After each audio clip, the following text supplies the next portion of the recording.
migrate by the stars. Imagine. But once you start relating yourself to the stars, you realize that you're living in a universe where directions are all relative. And you become a being capable of existing in non-solidity. And that's why Buckminster Fuller, believed that all techniques and really all culture came from the sea. The men who first learned to sail were the wise men. He has a fantastic idea that there were initiates, great priests who were ship's captains, and that though some of their humble seamen didn't know all the secrets, that these priests were the first people who knew that the world was round, and that gives one an entirely different theology, you see, than if you believe that the world is flat.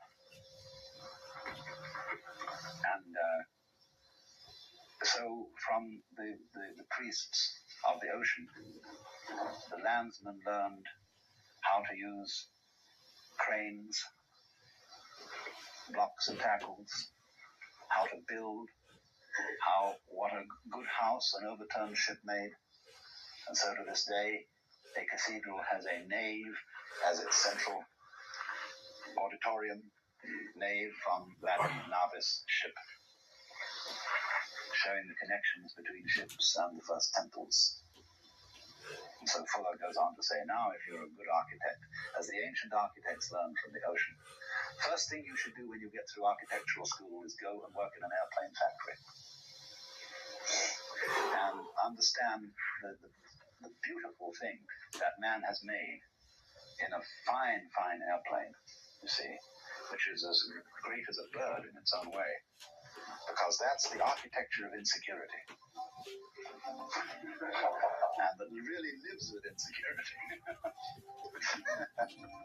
Well, let's have an intermission, and then we can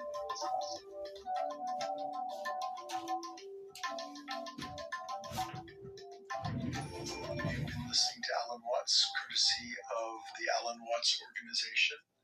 And today's podcast was produced in conjunction with the Ram Dass Be Here Now